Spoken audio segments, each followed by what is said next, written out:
Mes chers amis de Café Évangile, alors Jésus prit la parole en disant, « Tous les 10 n'ont-ils pas été purifiés? Les 9 autres, où sont-ils? » Il ne s'est trouvé parmi eux que cet étranger pour revenir sur ses pas et rendre gloire à Dieu. Jésus lui dit, « Relève-toi et va, ta foi t'a sauvé. » Bien-aimé dans le Seigneur, cette réponse de notre Seigneur est venue en réponse au seul lépreux qui est revenu vers Jésus pour le remercier. 10 lépreux s'étaient approchés de Jésus, s'étant tenus à distance et avaient crié « Jésus, Maître, aie pitié de nous, aie pitié de nous. » Et le Seigneur les a tous guéris. Mais le cœur de cette guérison n'est pas tant la guérison elle-même que la gratitude exprimée par un seul des 10 lépreux. L'Évangile nous rapporte que ce lépreux a fait 5 choses pour exprimer profondément sa gratitude. Il est revenu, il a glorifié Dieu, l'a fait d'une voix forte, est tombé aux pieds de Jésus et l'a remercié. Quel beau témoignage pour nous tous, chers amis. Par analogie, les enfants considèrent souvent les soins affectueux de leurs parents comme allant de soi, comme s'ils le méritaient. C'est pourquoi beaucoup de bons parents rappellent régulièrement à leurs enfants de dire merci quand quelqu'un leur fait quelque chose de bien. Merci. Dans notre relation avec Dieu, nous pouvons aussi facilement considérer les actions salvatrices de Dieu comme allant de soi, comme si nous les méritions, comme si c'est de droit.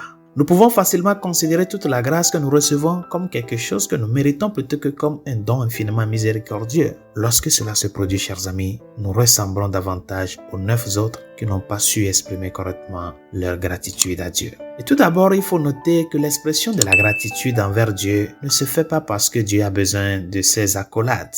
Il ne dépend pas de notre gratitude pour affirmer sa propre valeur. C'est évident, Dieu est Dieu. Il n'a nullement besoin de nos louanges, comme le dit une des préfaces de la liturgie. Cependant, il est essentiel d'accorder à Dieu une louange et une gloire profonde. C'est notre devoir d'être reconnaissant. Ce n'est pas que nous ajoutons quelque chose à la valeur de Dieu. C'est essentiel parce que nous avons besoin de cette vertu de gratitude pour nous rappeler chaque jour que tout ce que nous recevons de Dieu est un don non mérité. Nous ne pouvons pas mériter son amour et sa grâce. Nous ne les méritons pas, mais il choisit de nous les accorder quand même par sa miséricorde. Et la seule réponse appropriée à la miséricorde est la gratitude, une profonde action de grâce. Chers amis, la gratitude est essentielle parce qu'elle est la vérité. Nous devrions toujours retourner vers notre Seigneur après qu'il nous a gratifiés. Nous devrions le glorifier avec beaucoup de ferveur, en criant vers lui avec passion.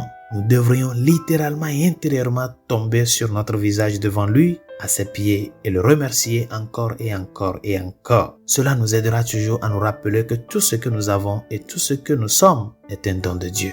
Un don de grâce non mérité et immérité. Résolution de ce jour. Qu'est-ce que tu as que tu n'as pas reçu? Et si tu l'as reçu, pourquoi t'enorgueillir? Dit Saint Paul.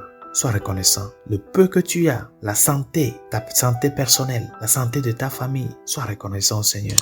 Ne sois pas cet insatisfait que tous les jours est en train de réclamer quelque chose. Tombe aux genoux du Seigneur pour lui dire merci pour le don de la vie, merci pour le don de la famille, merci pour le don de la foi, merci pour le don de l'Eucharistie. Bonne journée, Dieu vous bénisse.